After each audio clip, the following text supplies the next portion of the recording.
저는 경기도에 사는 40대 초반의 평범한 여성입니다. 어디에서나 볼 수 있는 흔한 직장인이고 남편도 마찬가지였어요. 평범하게 연애를 2년 하다가 결혼까지 하게 되었고 처음엔 모든 게 평탄했습니다. 하지만 저희가 아무리 맞벌이를 하더라도 서울도 아닌 경기도에서조차 내 집 마련을 하기는 힘들 것 같더라고요. 그러다가 남편이 사업을 시작했고 정말 눈에 띄게 형편이 나아졌습니다. 주변의 지인들은 그런 저를 부러워했어요. 이제 일 안 해도 되겠네. 남편이 돈 잘 버니 얼마나 좋아? 하지만 그들이 모르는 저희들의 현실은 달랐습니다. 남편의 사업 성공과 상관없이 저는 오히려 더 열심히 일을 해야 했어요. 돈을 잘 버는 남편을 두면 뭐 하나요?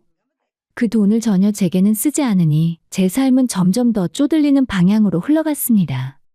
남편은 처가에는 인색하면서도 시댁엔 아낌없이 퍼주는 사람이었어요. 그게 결국 우리의 불행의 씨앗이었죠. 남편 여동생이 결혼할 때는 미래를 위한 투자라며 그 당시에 가지고 있던 전 재산을 아낌없이 지원했습니다. 하지만 욕심이 지나치면 결국 화를 부르게 마련이죠. 결국 남편은 그 대가를 똑똑히 치르게 되었습니다. 연애 시절부터 남편은 제가 돈 쓰는 걸 싫어했어요.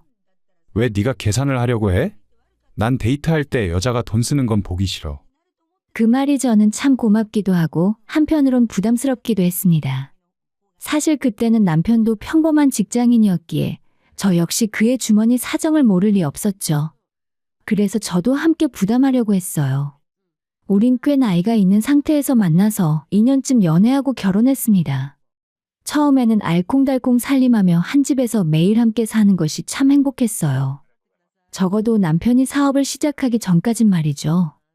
결혼하고 1년쯤 지났을 때 남편은 사업을 하겠다고 마음먹었습니다. 저는 우리 둘 다 안정적인 직장 생활을 원했지만 남편의 의지는 확고했습니다. 이대로 살면 평생 내 집 마련은 꿈도 못 꾸고 집주인 눈치만 보며 전세를 옮겨 다니다가 늙어버릴 거라 하더라고요. 그래서 사업을 하겠다고 결심을 한 뒤로 퇴근 후엔 늘 새로운 아이디어를 제게 들려줬고 한 달에 연봉만큼 벌 수도 있다며 눈을 반짝반짝 빛내기도 했었죠.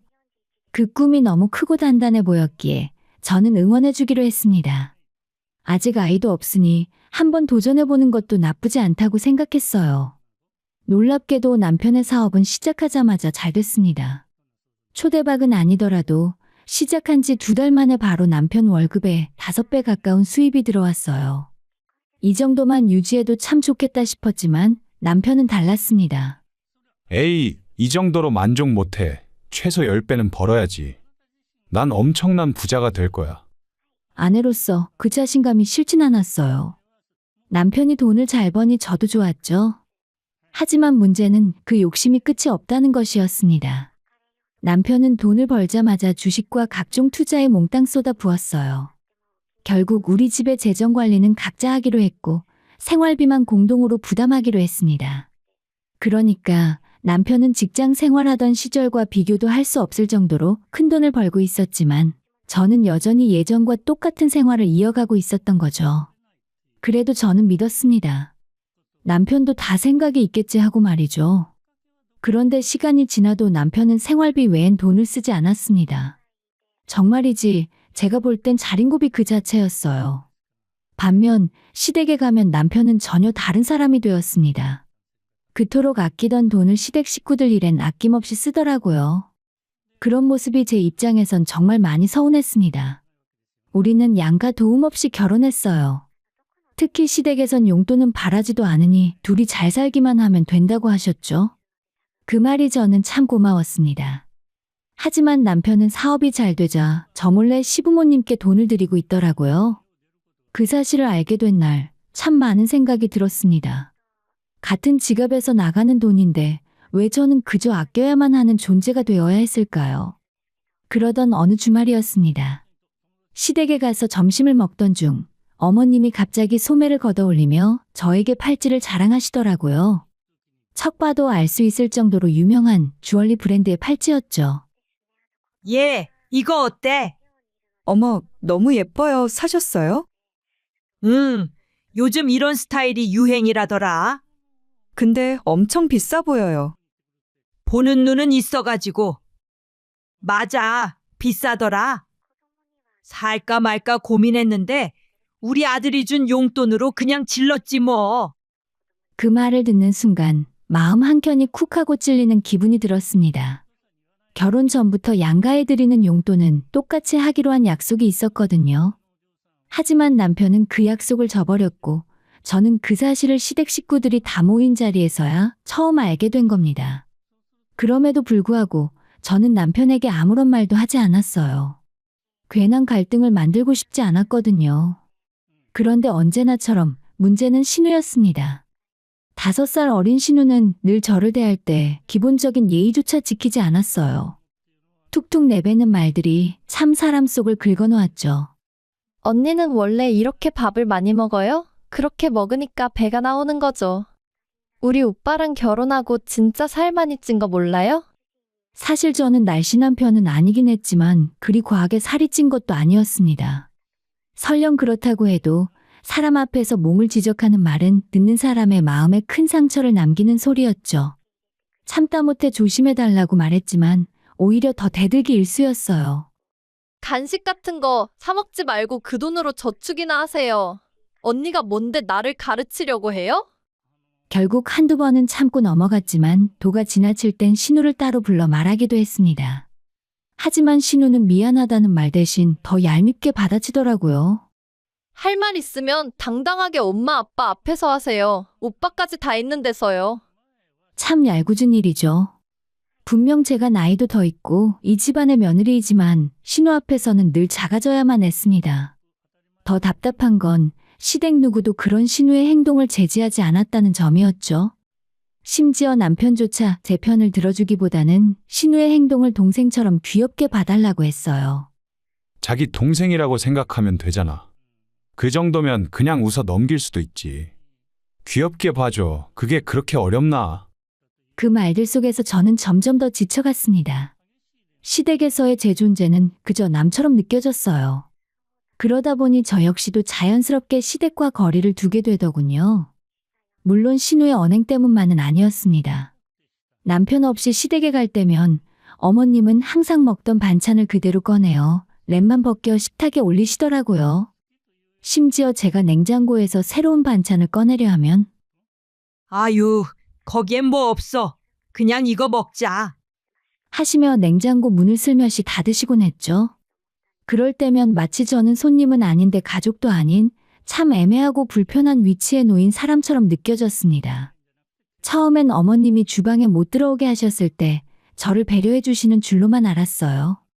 하지만 식탁에 올라온 반찬들을 보니 낮에 본인들이 드셨던 찌개며 나물들이 그릇에 그대로 담겨 있었습니다. 가끔은 그릇에 밥풀이 그대로 붙어 있기도 하더라고요. 너도 이제 우리 가족인데 뭐 새 반찬 꺼낼 거 있니? 있는 거 대충 먹으면 되는 거지. 안 그래? 그 말씀에 억지 웃음을 지으며 숟가락을 들었지만 속은 편치 않았습니다. 어머님이 원래 그러신 분이라면 그런가 보다 하며 넘길 수 있었을지도 몰라요. 하지만 남편이나 신우가 함께 있을 땐 전혀 달랐습니다. 새로 지은 밥에 김이 모락모락 나는 반찬이 차려졌고 테이블 위엔 정성이 가득 들어 있었죠. 물론 며느리보다는 자기 자식이 더 소중한 건 당연한 일입니다. 하지만 그 차이를 대놓고 드러내는 모습은 저를 그저 남의 집딸처럼 느끼게 만들었어요. 남편은 그런 저를 이해하기는커녕 시댁에 제가 잘 가지 않으니 자기가 자주 가야 한다며 퇴근 후 시댁에 들렀다 오는 일이 많아졌습니다. 주말이면 오전부터 나가서 저녁 늦게야 돌아왔고요. 결혼 초부터 그랬으니 정작 저는 남편과 보내는 시간이 거의 없었습니다. 하지만 자식이 부모 보러 가는 걸 막을 수는 없기에 묵묵히 있었지만 제 마음 한구석은 점점 공허해졌어요. 그러던 어느 날 신우의 남자친구가 집에 인사를 왔다는 이야기를 들었습니다. 남편은 신우의 남자친구가 치과 의사라며 얼마나 인물도 좋고 똑똑하고 겸손하다던지 덕분에 집안 분위기가 환해졌다고 자랑을 늘어놓았어요. 당신도 같이 봤으면 좋았을 텐데. 앞으로 우리 집안은 든든하겠다. 치과 갈 일 있으면 집에서 바로 진찰받으면 되잖아. 그 말에 속이 쓰렸습니다. 신우가 오래 연애하던 중학교 동창과 헤어지고 한동안 연애를 쉬었단 얘기를 들은 게 엊그제인데 치과의사 남자친구가 갑자기 생겼고 집에 인사까지 왔다니 놀라운 일이었어요. 만난 지 얼마 되지 않았다고 하니 더 의아했죠. 아가씨는 그 남자 언제 만난 거야? 얼마 안 된 것 같은데.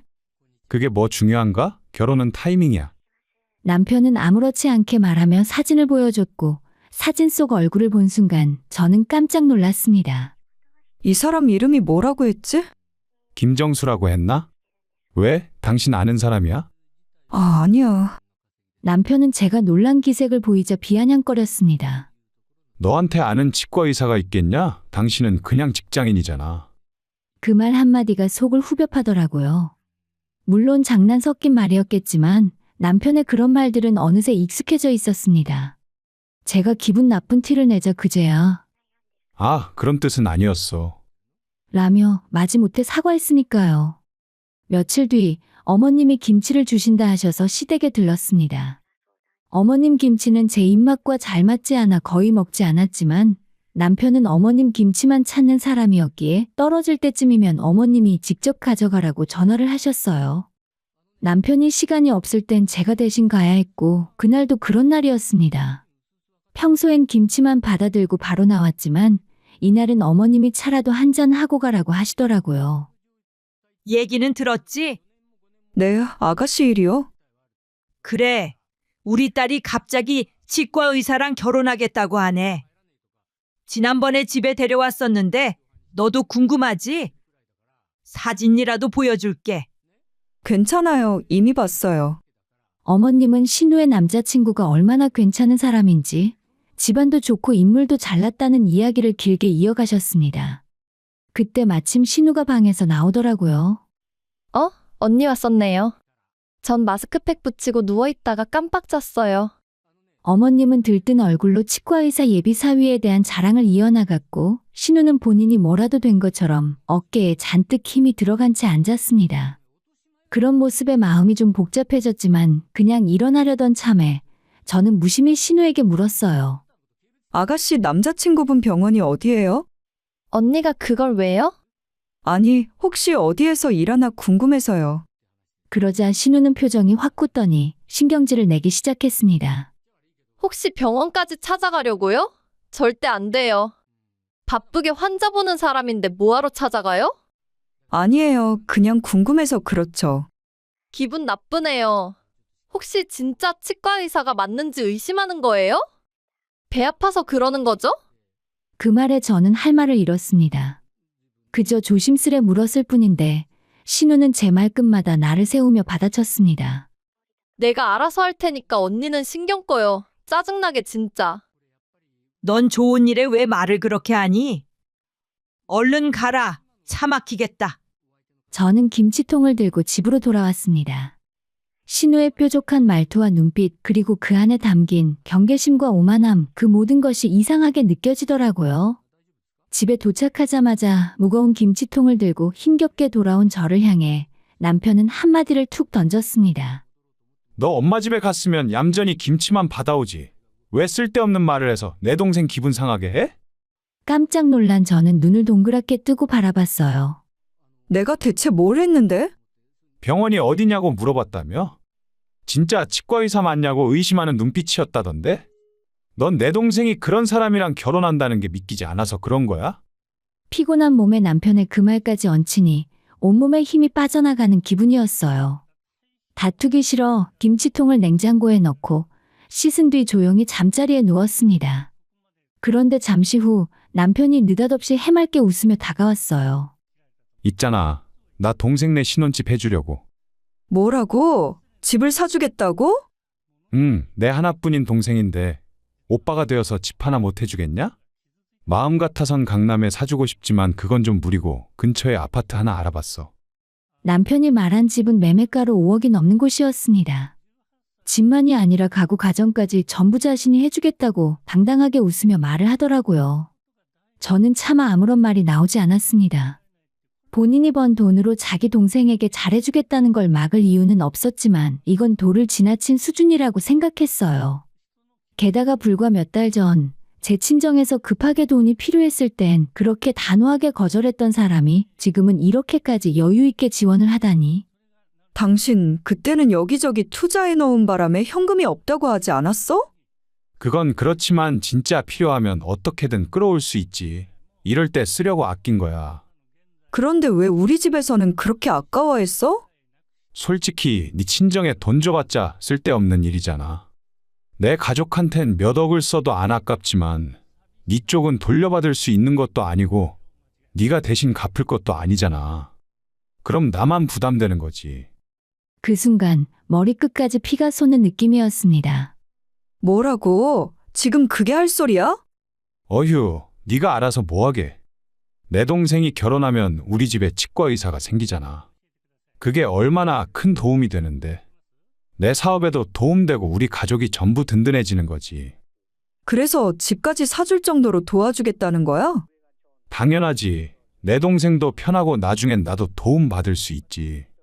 이게 바로 투자라는 거야. 남편의 말에 저는 결국 참았던 감정이 폭발했습니다. 당신 정말 너무한다.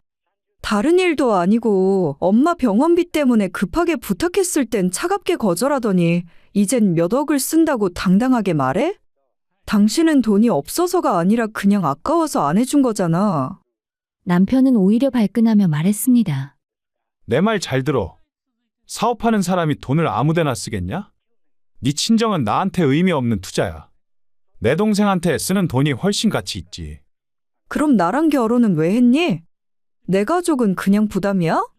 당신 말대로라면 난 그냥 당신 집안에 억지로 끼워 넣은 사람이지 가족도 아니잖아. 멍청하면 가만히나 있어. 내가 다 알아서 할 테니까. 당신은 입 다물고 빠져 있으라고. 그 말에 저는 차갑게 대답했습니다. 그래 빠져 있을게, 당신 뜻대로. 이제부터 나는 당신이 말한 대로만 입 다물고 있을게. 그날 밤 우리 부부는 더 이상 대화가 없었습니다.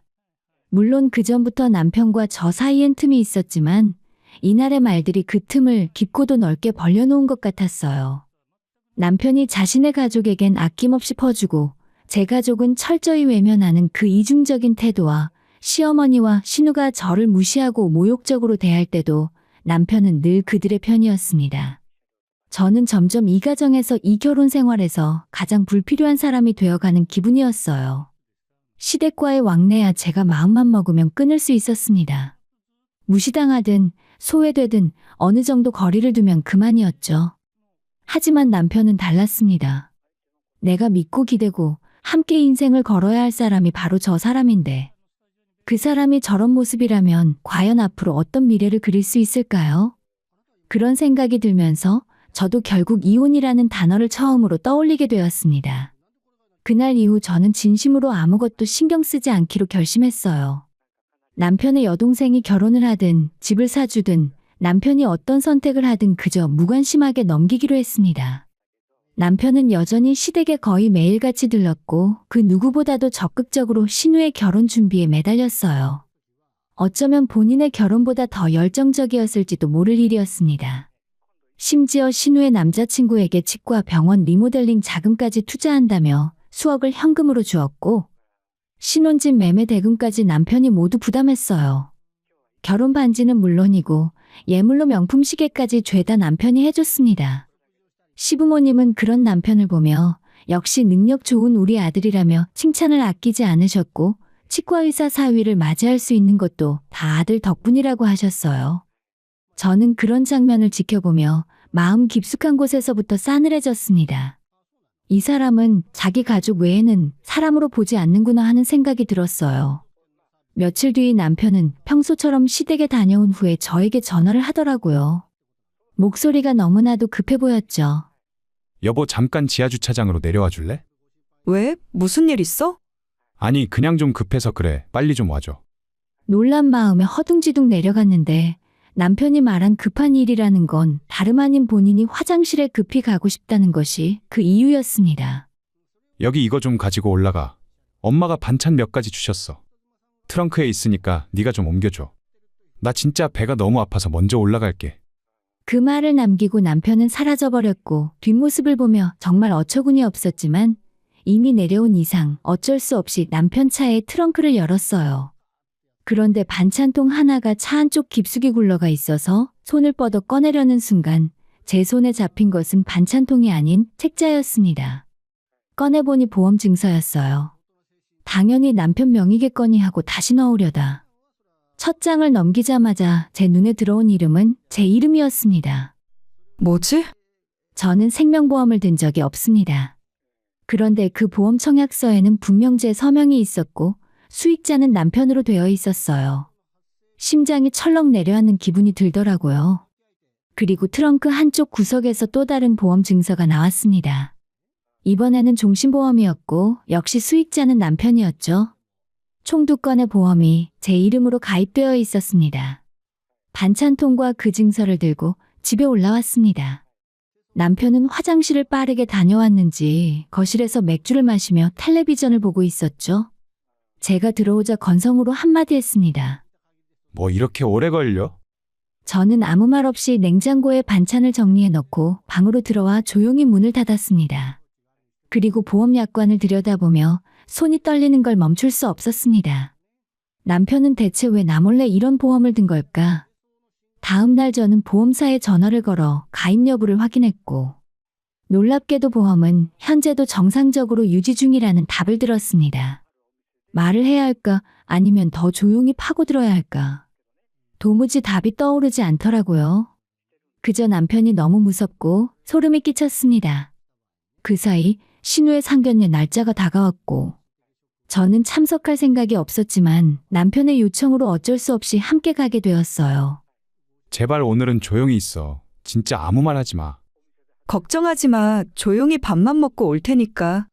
남편은 차 안에서도 계속해서 저한테 조용히 있으라는 말을 반복했습니다. 제가 예전부터 돈 문제로 아직도 감정이 남아있어 상견례 자리에서 실수할까봐 불안했던 거겠죠. 상견례 장소에 도착하자마자 저는 밝은 얼굴로 시부모님과 신우에게 인사했습니다.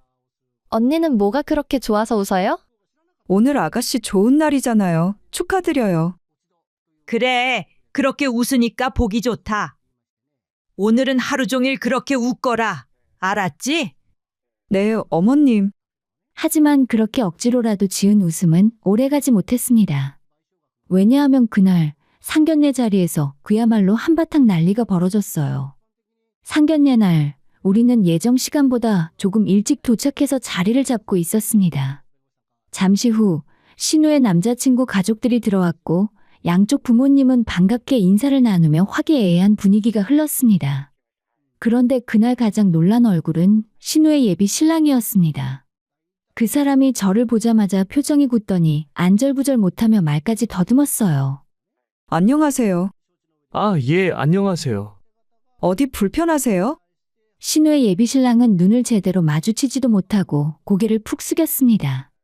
그 순간 저는 알았습니다. 이 남자 분명히 나를 기억하고 있다고요. 입이 근질근질했지만 자리가 자리인지라 일단 꾹 참고 있었습니다. 그런데 이 남자가 갑자기 자리에서 벌떡 일어나더니 도망치듯 상견례장을 나가버렸죠.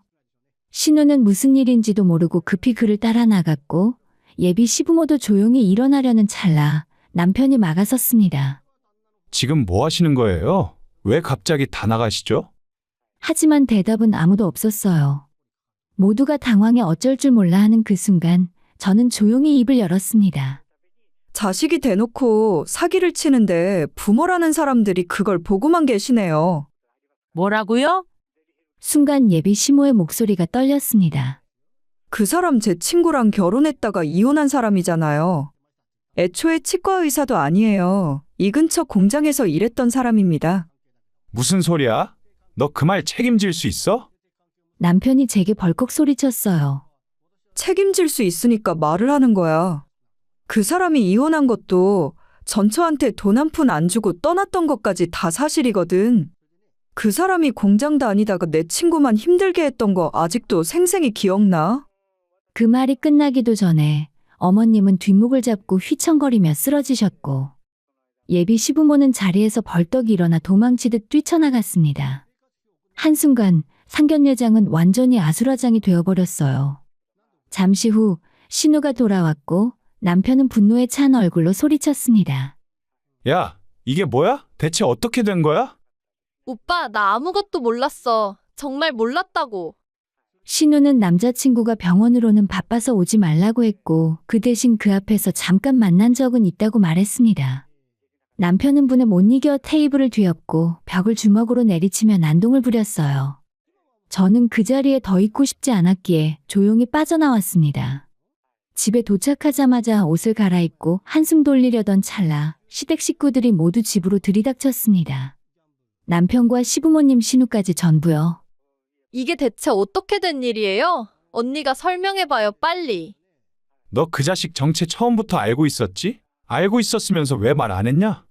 그날 병원이 어디냐고 물었을 때 아가씨가 먼저 나한테 쏘아붙였잖아요. 내가 그때 이름 듣자마자 의심스러워서 물어본 거였어요. 근데 당신들이 내 말을 무시하고 빠지라고 했잖아요. 그래서 그냥 가만히 있었을 뿐이에요. 시댁 식구들은 망연자실한 얼굴이었습니다. 가장 심각했던 건 남편이었죠. 신혼집으로 쓴 5억은 그렇다 치고 병원 리모델링에 보태라며 수억을 현금으로 주었고 수천만 원짜리 비싼 예물 시계까지 이것저것 해주느라 남편이 가진 현금을 거의 다 쓴 상황이었으니까요. 나 지금 경찰서에 신고하고 와야겠어. 남편은 그렇게 외치며 뛰쳐나갔고 실제로 사기 혐의로 신고를 했습니다. 그리고 다음날 점심 남편이 제가 일하는 회사까지 찾아왔어요. 이게 대체 뭐야? 그가 제 눈앞에 내민 건 이혼 서류였습니다. 내가 아침에 식탁 위에 두고 온 거야. 당신이랑 이혼하고 싶다고. 지금 우리 집안 꼴이 어떤지 알면서 장난하는 거야? 장난? 너 이혼을 장난이라고 생각해? 남편은 크게 소리쳤고 저는 조용히 가방에서 무언가를 꺼내 그의 눈앞에 내밀었습니다. 그럼 이건 대체 뭐야? 보험 증서였습니다. 제 이름으로 가입되어 있었고 사망 수익자엔 남편의 이름이 적혀 있었죠. 이거 뭐야? 당신 나 몰래 생명보험을 왜 든 거야? 남편의 얼굴에서 피가 싹 가시고 하얗게 질리더라고요. 그제야 이 결혼이 정말 끝났구나 하는 생각이 들었습니다. 이게 뭔데? 그걸 나한테 묻는 거야? 나는 이 보험을 가입한 적이 없어. 그런데 당신 이름이 수익자로 되어 있잖아. 이게 대체 무슨 일이야? 남편은 당황한 기색을 감추지 못하며 머릿속으로 핑계를 정리하느라 바빠 보였어요. 그거 내 친구 영민이 알지? 보험 설계사 한다고 했던 놈. 요즘 실적이 없다고 해서 내가 도와주느라 그랬던 거지. 그럼 왜 말도 없이 내 이름으로 가입한 건데? 그게 말할 타이밍을 놓쳤을 뿐이야. 보험 들어주면 좋은 거지 뭐. 그는 이걸 대수롭지 않게 여겼고 심지어 저에게 고마워하라는 말까지 했습니다. 보험료는 내가 다 냈잖아. 전부 너를 위해서 가입한 거야. 그 순간 더는 그 어떤 변명도 듣고 싶지 않았어요. 됐어. 이제 그냥 이혼해. 서로 얼굴 붉힐 필요 없이 편하게 끝내자. 하지만 남편은 고개를 저으며 말했습니다. 안 돼. 이혼은 절대 안 돼. 난 당신 없으면 안 되는 거 알잖아. 순간 저는 웃음이 나올 뻔했습니다.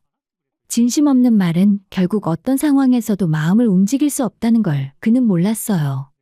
그 후 며칠 동안 남편은 제게 온갖 잘해주는 척을 했습니다. 갑자기 다리를 주물러 주겠다 하고 전혀 그답지 않은 태도를 보였습니다. 하지만 저는 그 속을 뻔히 알고 있었죠. 그가 변한 이유는 사랑이 아니라 돈 때문이었습니다. 신우의 남자친구에게 준 돈은 이미 받을 수 없는 것이었고 이 와중에 저와 이혼하게 되면 남은 재산의 상당 부분은 제 몫으로 넘어가니 그게 두려워서 제 눈치를 보는 것이었죠. 그런 모습에 저는 오히려 더 분노가 일었습니다. 그래서 결국 보험증서에 제 서명이 위조되어 있다는 사실을 근거로 사문서 위조죄로 고소까지 해버렸어요. 남편은 그때를 기점으로 완전히 무너졌습니다. 고소라니? 나는 네 남편이야. 웃기시네. 곧 전 남편이 될 사람이겠지. 발등에 불이 떨어져서야 그는 진심으로 절박해졌습니다. 하지만 저는 이미 완전히 마음이 돌아서 있었어요. 길고 긴 이혼 소송은 결국 법원에서 제 손을 들어주었습니다. 남편이 저 몰래 생명보험을 가입해 부부의 신뢰를 깨뜨렸고 그로 인해 더 이상 회복할 수 없는 상태에 이르렀다는 것이 인정되더라고요. 재산 분할은 물론이고 그가 가지고 있던 주식과 소형 상가까지 포함되어 저에게 일부 권리가 돌아왔고 저는 위자료까지 톡톡히 청구했습니다. 그리고 남편은 사문서 위조죄로 유죄 판결을 받아 실형까지 살게 되었어요. 보험 설계사였던 그의 친구도 함께 책임을 지고 처벌을 받았고요. 그제야 저는 정말 해방된 느낌을 받았습니다. 아무 일 없이 평온한 일상을 지내다 보면 문득 이런 생각이 들더라고요. 그 사람이 사업을 하지 않았더라면 어땠을까? 하지만 곧 깨닫습니다. 그 사람은 원래 그런 사람이었다는 것을요. 제가 몰랐던 건 그저 그 본성을 너무 늦게 깨달았을 뿐이죠. 이제 저는 다시 평범한 삶을 살아가고 있습니다. 직장 생활을 꾸준히 하며 연봉도 조금 오르고 주말에는 하고 싶은 것도 하며 평소에 저답게 살고 있습니다. 지나간 결혼 생활은 실패했고 결국 엉망진창이었지만 앞으로 살아갈 날들이 더 중요하다고 저는 생각해요. 혹시 지금 힘든 시간을 겪고 계신 분이 있다면 그건 끝이 아니라 시작일 수 있다는 걸 잊지 마시길 바랍니다.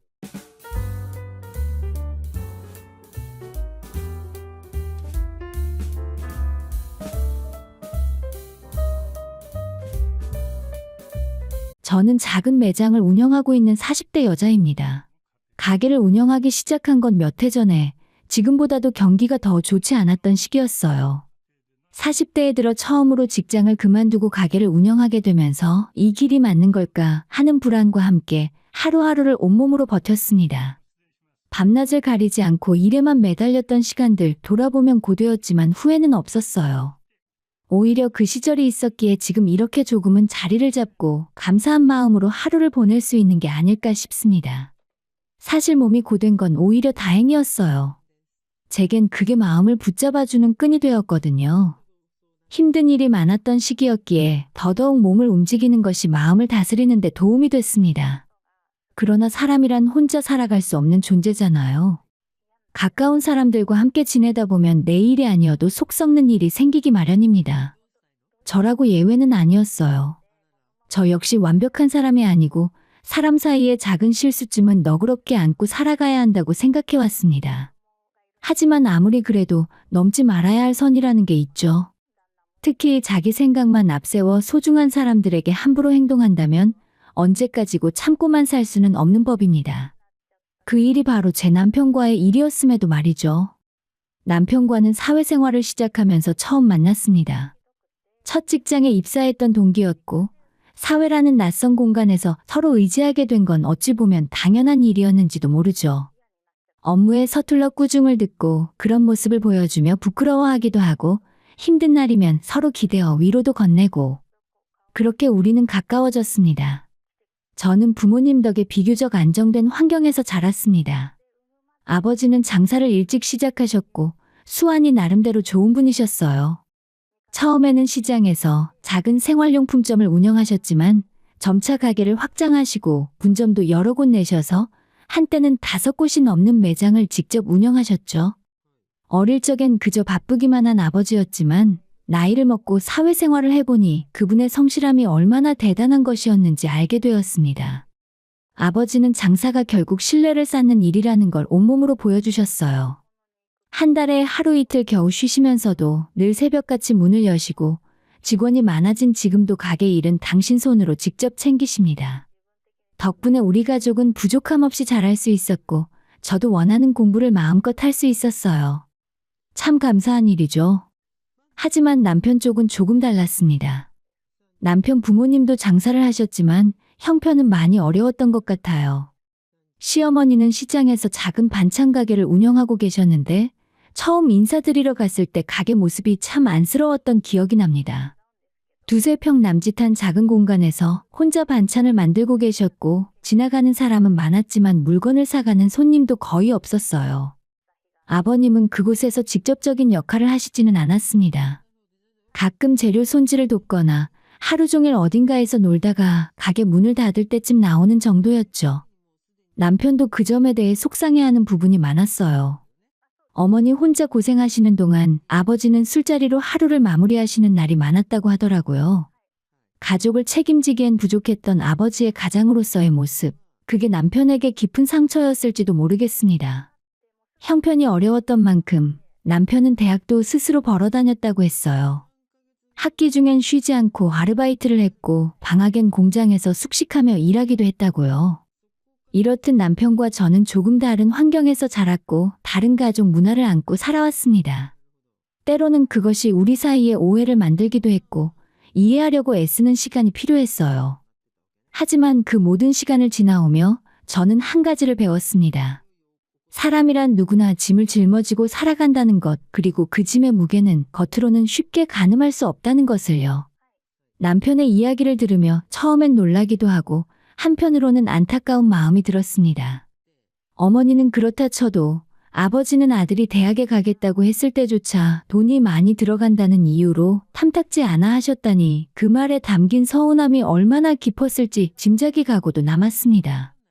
그런 집에서 자란 남편은 기대라는 것을 아예 마음에서 지우고 살아온 듯했어요. 집안 사정이 어렵다고는 들었지만 시간이 갈수록 그 무게가 얼마나 깊고 오래된 것인지 느껴졌습니다. 같은 회사에서 사회생활을 시작했어도 저와 남편이 지나온 길은 분명 다른 것 같더라고요. 장사하는 집안이 다 그렇다는 말, 남편이 스스로 꺼내며 푸념처럼 얘기했을 때 저는 조금은 조심스러웠습니다.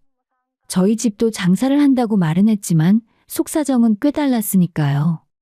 남편은 제게 같은 부모님이 장사하는 집 자식이라는 동질감을 느낀 듯했고 그래서 더 편하게 속 이야기를 털어놓은 걸지도 모릅니다. 하지만 그때는 말하지 못했어요. 저희 집도 장사를 하긴 했지만 아버지가 직영으로 운영하는 곳만 5군데를 관리하실 정도였고 형편으로만 보자면 비교할 수 없을 만큼 나았으니까요. 그러나 괜히 상대에게 상처가 될까봐 혹은 그가 느끼는 동질감에 금이 갈까봐 입을 다물었습니다. 그렇게 남편의 가정 형편을 어렴풋이 짐작하며 지냈고 그가 가진 상처와 서러움도 조금씩 알게 되었습니다. 돈에 대한 그의 민감한 태도, 때로는 지나치게 예민하게 굴기도 했지만 그 역시 이해하려 애썼어요. 어린 시절부터 이어진 어려움이 얼마나 사람을 조심스럽게 또 날카롭게 만드는지 알 것 같았거든요. 교제 초기의 남편은 이런 말도 했습니다. 지금 우리 집 형편에 내가 장가 간다고 해도 부모님이 해주실 수 있는 게 없을 거야. 오히려 나중에 내가 도와드릴 일이 생길 수도 있겠지. 그런 형편인데 결혼해서 애 낳고 살아봤자 지금 내가 사는 것보다 더 나은 걸 자식한테 물려주는 게 가능하겠어? 그런 생각을 하다 보면 결혼도 애도 별로 생각이 안 들어. 남자친구의 그 말이 이해되지 않는 건 아니었습니다. 하지만 솔직히 듣는 순간 마음 한켠이 좋지 않더라고요. 그 사람이 처한 현실을 이해하려 애쓰면서도 동시에 그런 이야기를 나에게 지금 이 순간 본인 옆에 있는 사람에게 꺼낸다는 사실이 서운했어요. 꼭 나와 결혼할 생각은 없다는 식으로 들렸거든요. 그런데도 그 사람은 참 제게 잘했습니다. 우리가 다니던 회사 사정이 나빠지면서 둘 다 이직을 하게 되었고 출퇴근길도 달라졌지만 그는 변함없이 아침 저녁으로 저를 데리러 왔습니다. 출근길이라도 함께하지 않으면 평일엔 얼굴도 못 보잖아. 아무렇지 않게 말하던 그 사람이지만 저는 알고 있었어요. 하루 일과만으로도 녹초가 되는 직장인의 삶 속에서 그 일이 얼마나 큰 수고와 애정의 표현인지. 사람은 말보다 행동으로 마음을 보일 때가 더 많죠. 서운했던 말은 남았지만 그보다 더 큰 진심이 매일의 그 길 위에 쌓여갔습니다. 그렇게 그는 말보다 더 진하게 조용히 저에게 마음을 전해왔어요. 남편이 제게 했던 그 말을 다시 떠올려 보니 확실히 그 사람은 가볍게 저를 대하거나 무심하게 던진 말이 아니었습니다. 자신의 처지를 감추지 않고 오히려 처음부터 솔직하게 드러내며 저와의 관계에 신중을 기하려는 마음이었겠지요. 그런 태도가 저는 오히려 더 진중하게 느껴졌습니다. 겉으론 멋진 말 늘어놓으며 정작 속은 비어있는 사람들과는 달랐거든요. 그래서였을까요? 그렇게 한 해 두 해 시간이 흐르면서 자연스레 결혼 이야기가 오가기 시작했을 무렵 저는 한 가지 마음에 걸리는 부분이 있었습니다. 바로 저희 집안에 대한 오해였죠. 제가 남편처럼 집안 이야기를 시시콜콜 자주 하는 편이 아니었기에 그는 제게 어느 정도 자기 집과 비슷한 형편일 거라고 오해하고 있었던 것 같았어요. 물론 제가 일부러 속인 건 아니지만 그렇다고 완전히 솔직하게 밝힌 것도 아니었으니 이쯤에서 분명히 해야겠다는 생각이 들었습니다. 남편이 나를 그저 연애 상대로만 생각하는 게 아니라 결혼을 전제로 만나고 있다는 걸 알게 된 순간부터요. 그래서 저는 결심했죠. 괜히 돌려 말하지 말고 직접 보여드리는 게 낫겠다고요. 그렇게 저는 남편을 처음으로 아버지 가게로 데려갔습니다. 그것도 그냥 아무 매장이 아닌 저희 집 가게 중 가장 규모가 큰 본점으로요.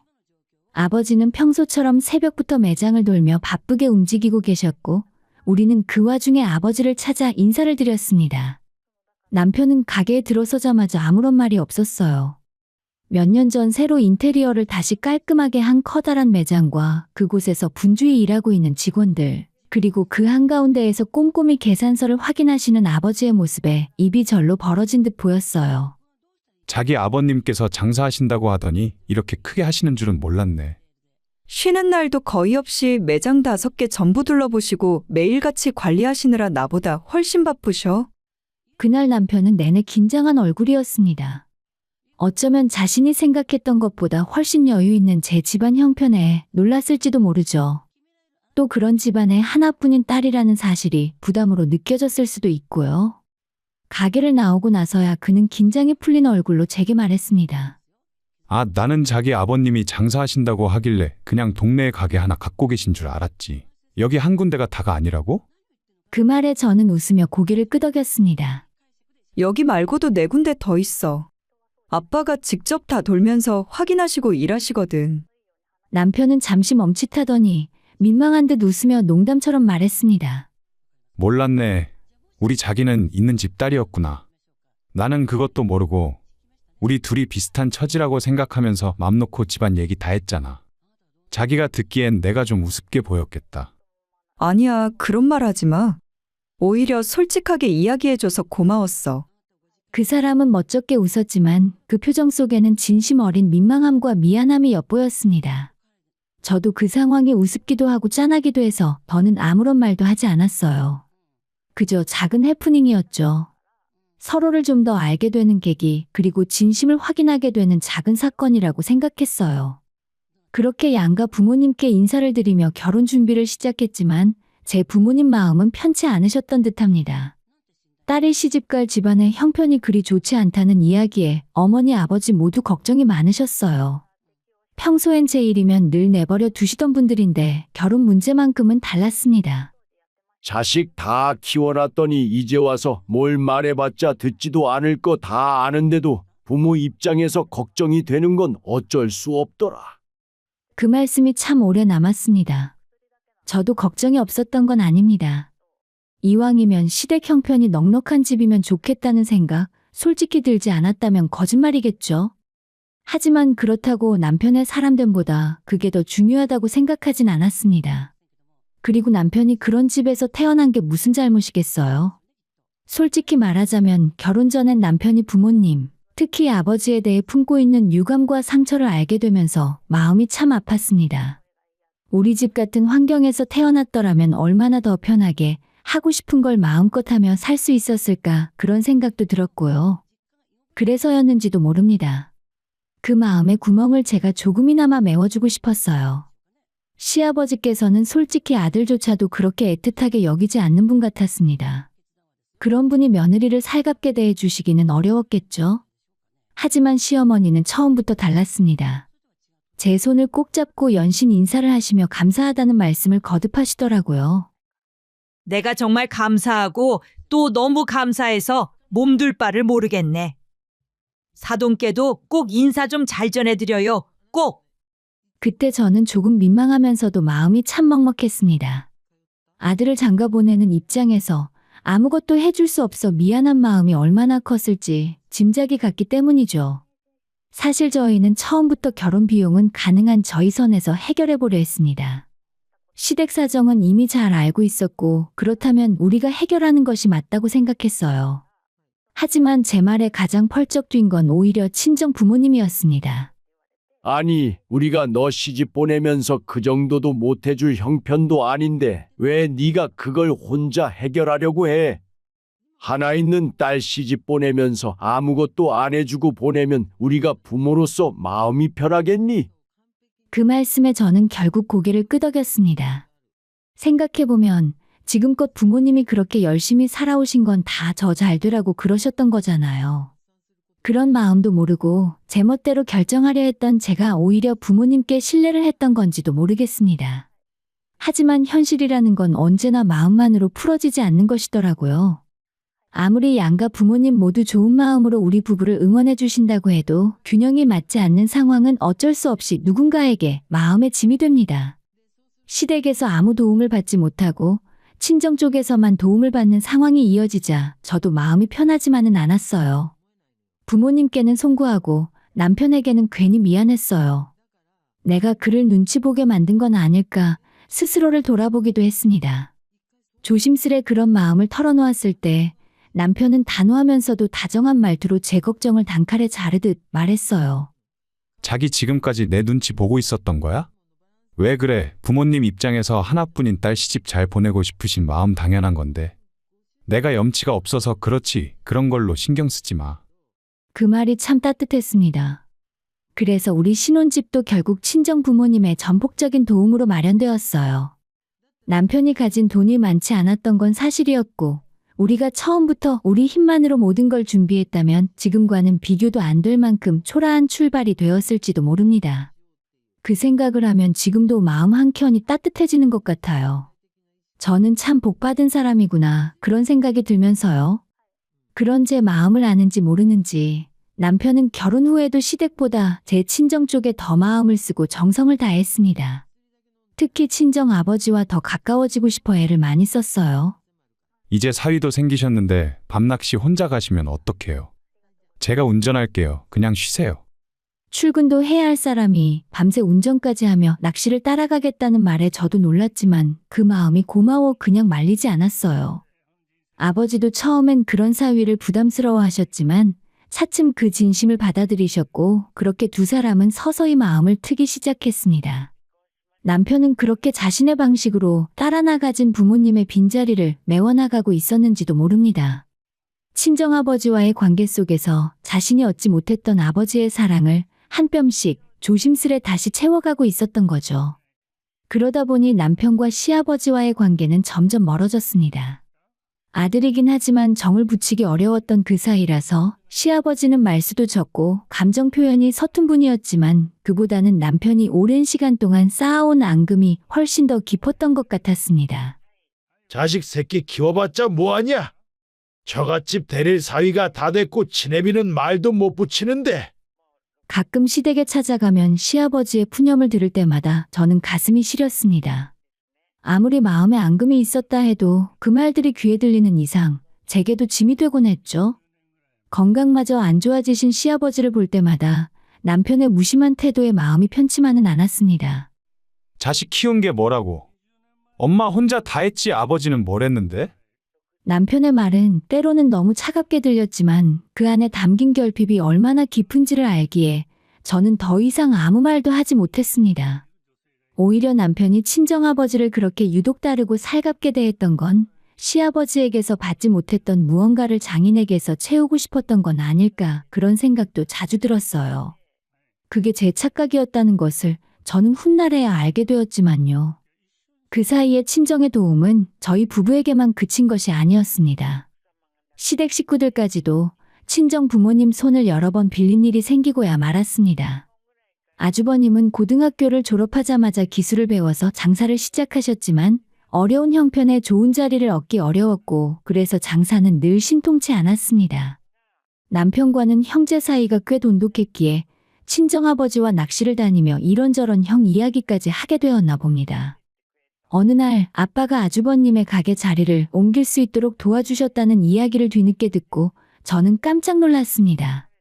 내가 들어보니 젊은 사람이 열심히 하겠다고 나섰는데 가게 자리가 안 좋아서 손님이 없더라 안 됐잖아. 나 젊은 시절 생각도 나고 조서방도 형이 그런 걸 보면 마음이 안 좋지 않겠어? 그 말을 아무렇지도 않게 하시는 아버지를 보며 저는 다시금 고개가 숙여졌습니다. 아버지는 언제나 그러셨죠. 누가 한번 마음에 들면 끝까지 믿고 아낌없이 도우시는 분. 사위인 남편이 집안 걱정하는 걸 보면서 자신도 그 마음을 모른 척 할 수 없으셨던 걸 테지요. 아니 그런 일 있으면 미리 나한테 말이라도 해주지. 나중에 알고 얼마나 놀랐는지 알아? 제가 한참 후에야 알게 된 일을 얘기하자 남편은 멋쩍은 듯 웃으며 대답했습니다. 나도 장인어른이 그렇게까지 도와주실 줄은 몰랐어. 괜히 말하면 당신 걱정할까봐 그냥 넘겼지 뭐. 그 순간 문득 이런 생각이 들었습니다. 이 사람, 아버지랑 나 사이에서 내가 모르는 이야기를 더 많이 나누고 있지는 않을까. 하지만 곧 마음을 내려놓았습니다. 장사로 잔뼈가 굵으신 아버지가 그렇게 어리석은 분이 아니라는 걸 누구보다 제가 잘 알고 있었으니까요. 결국 결혼한 지 몇 해가 되지 않아 시아버지가 돌아가셨을 때도 예상대로 시댁 형편이 넉넉지 않아서 빈소 마련부터 장례 절차까지 거의 전부를 저희 친정에서 도맡아야 했습니다.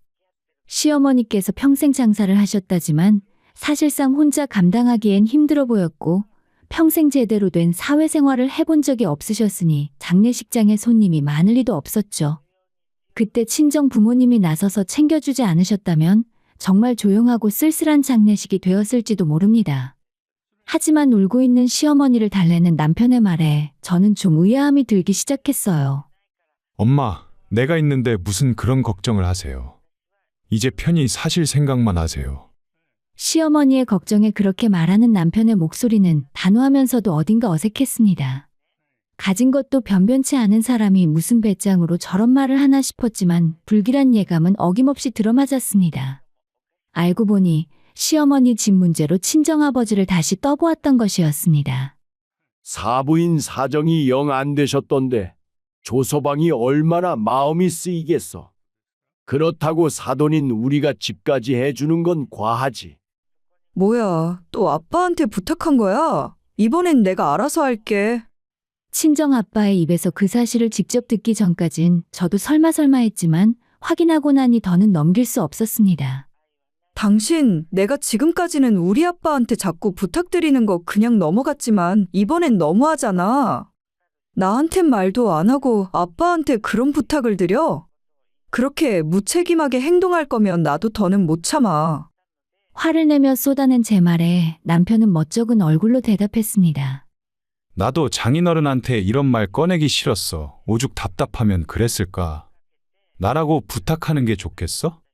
그 말도 일리는 있었지만 이미 신뢰는 한번 흔들리고 말았습니다. 물론 인간적으로 시어머니 생각을 하면 마음이 아프지 않은 건 아니었어요. 평생 남편 하나 잘못 만나 고생만 하셨고 말년에는 머물 집도 마땅치 않은 형편이라니. 그래서 결국 남편과의 상의 끝에 결혼 전 친정부모님이 제 명의로 마련해 주신 작은 연립주택으로 시어머니를 모셔드리게 되었습니다. 그리고 남편에게는 단단히 당부했죠. 당신, 앞으로는 나한테 말도 없이 아빠한테 뭐 부탁할 생각 마. 지금까지 받은 것만 해도 차고 넘치는데 자꾸 그런 부탁하는 거 아니야. 알았어. 나도 그러고 싶어서 그런 건 아니야. 신경 쓰는 거 나도 알아. 하지만 그 말도 단지 말일 뿐이었습니다. 시댁 식구들 얘기만 나오면 늘 이성을 놓아버리는 남편의 태도는 쉽게 변하지 않았어요.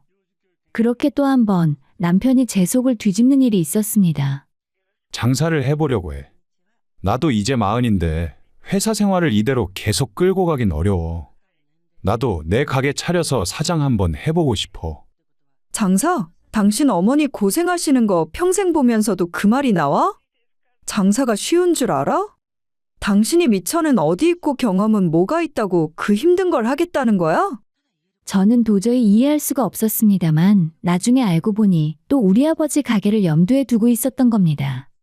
장인어른 가게 중에 하나 내가 맡아서 해보면 안 될까? 그 소리 아빠한테 꺼내기만 해봐. 그땐 정말 이혼이야.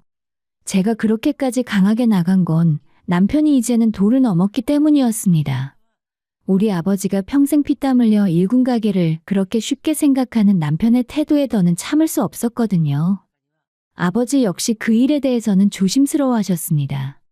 나도 사위한테 그건 부탁하지 말라고 단단히 말해놨어. 가게는 문외 아닌 사람에게 쉽게 맡길 수 있는 게 아니야. 하지만 남편은 이미 사표를 냈고 가게를 차릴 생각에 들떠 있었습니다. 믿을 구석은 결국 저희 친정아버지였겠죠. 그것마저 괘씸하게 느껴졌습니다. 믿고 기대는 건 알겠는데 어쩐지 등골까지 내주는 느낌이 들어 화가 났으니까요. 며칠을 말도 안 하고 버텼더니 남편도 눈치를 챘는지 친정에 가자며 조심스레 말을 꺼냈습니다. 마지못해 따라 나선 저였고 그런데 저희 친정 집 앞에 서 있는 새 차 한 대가 눈에 들어왔습니다. 남편이 전화를 걸어 친정 아버지를 밖으로 불러냈고 아빠도 깜짝 놀라셨죠. 자네가 대체 무슨 돈으로 이 비싼 차를 뽑았어?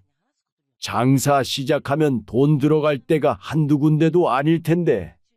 아버지가 놀라며 물었더니 남편은 그간 눈치만 보던 표정으로 대답했습니다. 퇴직금 정산 들어왔거든요. 장인어른 지금 타고 다니시는 그 차 벌써 20년 됐잖아요. 그동안 고생 많이 하셨는데 이 정도는 타셔야죠. 순간 제가 이 상황에 뭐라고 말해야 할지 몰랐습니다. 감동이었냐고요? 고맙기도 했지만 솔직히 또 다른 방식의 비용 청구 같기도 했습니다. 처가에 받은 은혜가 부담스럽다면 그걸 갚는 방법은 꼭 금전적인 것이 아니라는 걸 남편은 아직 잘 모르는 것 같았습니다. 하지만 이미 사고는 쳐놨는데 뭘 어쩌겠어요. 친정아빠도 떨떠름한 마음이었지만 그래도 사위의 성의를 무시할 사람은 아니었고 결국 기존 가게가 아닌 새로운 가게를 차릴 돈을 지원해 주었어요. 저는 이 상황에 불만이 많았지만 남편의 싱글벙글한 얼굴을 보니 더 이상 뭐라 하기도 힘들더라고요. 다행히 남편의 가게는 생각보다 금방 자리를 잡았고 항상 손님들로 북적거렸습니다. 하지만 그로부터 얼마 후 친정엄마가 이모들과 여행을 간 사이에 혼자 계신 아버지가 집에서 쓰러지셨고 아무도 그 사실을 알지 못해 황망하게 돌아가시고 말았어요. 뇌졸중이라 일찍 병원에 가셨더라면 결과가 달랐겠지만 이미 다 끝난 상황에 후회를 아무리 해도 바뀌는 건 없었죠. 다들 침통한 심정으로 아빠의 장례식을 마치고 집에 돌아왔는데 문제는 그 이후로 180도 변해버린 남편의 태도였습니다. 아니, 그래도 내가 장인어른한테 얼마나 잘해드렸는데 사위는 결국 남이라는 거지. 남편은 아버지가 돌아가신 후에 본인 앞으로 재산이 아무것도 떨어지는 것이 없자 크게 서운한 것처럼 보였습니다. 그래도 저한테 건물이나 상가를 주신 것도 있고 가게는 전부 엄마가 관리하게 됐지만 이것저것 받은 것은 꽤 많았어요. 하지만 남편은 자기한테 주지 않았다는 이유로 화가 많이 났더라고요. 결국 그 뒤로 처갓집에는 발길을 뚝 끊어버렸습니다. 아빠가 살아계실 때는 매주 문지방이 닳도록 드나들더니 이젠 마치 볼 일이 없어진 사람처럼 보였죠. 문제는 거기서 끝이 아니었어요. 뭐, 차를 팔겠다고? 그거 엄마가 타고 다니시는데. 내가 사준 거니까 내가 마음대로 팔겠다는데 뭐가 불만이야?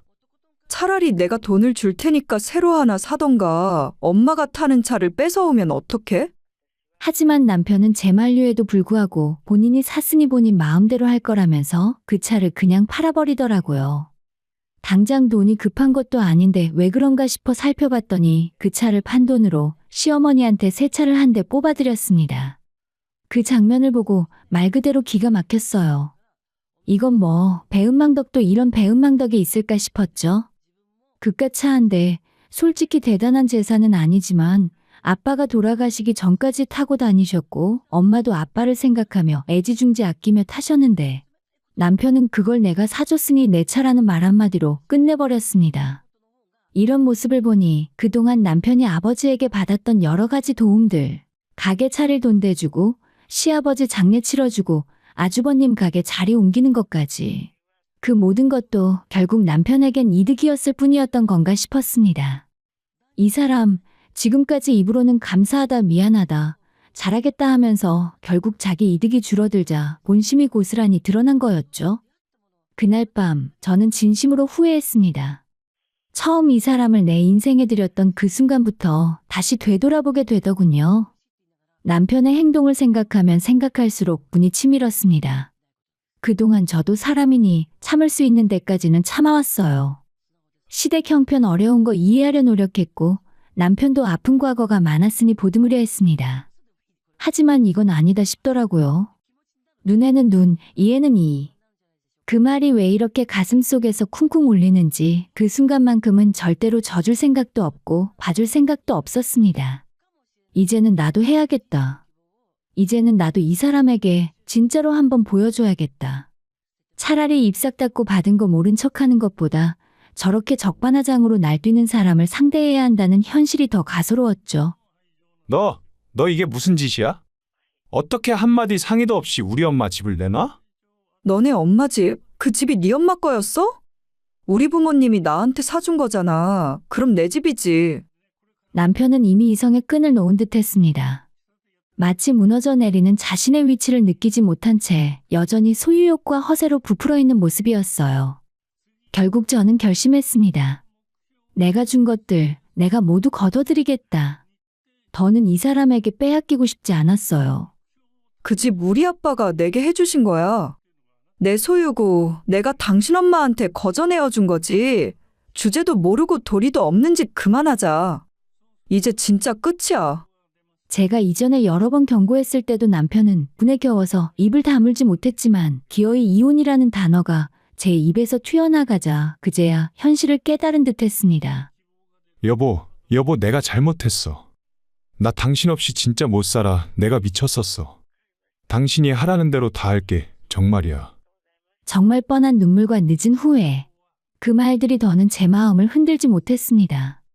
왜냐하면 저는 이미 마음을 다줬다가 모조리 배신 당한 사람이었으니까요. 그리고 그 순간 제 머릿속엔 아버지 말씀이 떠올랐습니다. 아무리 가까운 사이라도 금전거래는 반드시 기록으로 남겨라. 사람 마음은 언제든 바뀔 수 있으니 문서만이 진실을 말해준다. 아버지는 생전에 그 원칙을 철저히 지키셨고 그 덕에 남편이 저희 친정에서 어떤 도움을 받았는지 어떤 금전적 혜택을 보았는지 한 장의 문서도 빠짐없이 남아 있었습니다. 이혼 소송을 시작하면서 저는 그 문서들을 모두 정리해 변호사를 통해 제출했어요. 남편뿐 아니라 시어머니, 아주버님 등 시댁 식구들까지 뛰쳐나와 잘못했다고 제 앞에 무릎을 꿇었지만 이미 마음을 떠난 사람에게는 그 어떤 사과도 공허할 뿐이었어요. 내가 미쳤다고 저런 사람들을 다시 내 인생에 들이겠습니까? 그렇게 저는 하나도 빠짐없이 모든 것을 원위치로 돌려놓았습니다. 결혼할 때 내어준 집도 가게도 남편이 저희 아빠한테 도움받은 모든 것까지 10원 한 장 남기지 않고 돌려받았고 그 사람은 가게까지 내놓고 맨몸으로 떠날 수밖에 없었죠. 남편과의 결혼 생활을 마무리하는 순간 정말 후련했습니다. 아버지 돌아가신 후로 처음으로 마음속 응어리가 확 내려가는 기분이었습니다. 생전에 항상 딸의 삶을 조용히 지켜보며 뒤에서 도와주셨던 아버지. 아버지 덕분에 항상 부족함 없이 잘 살 수 있었고 남편과 이혼하고 난 뒤에도 제가 다시 새롭게 설 수 있는 기반을 만들어주신 분이에요. 저는 지금 엄마와 함께 아버지가 남기고 간 매장을 운영하고 있습니다. 아버지가 남겨주신 그 위대한 유산을 허투루 여기지 않고 정직하게 성실하게 그리고 조용히 지켜나가려 합니다.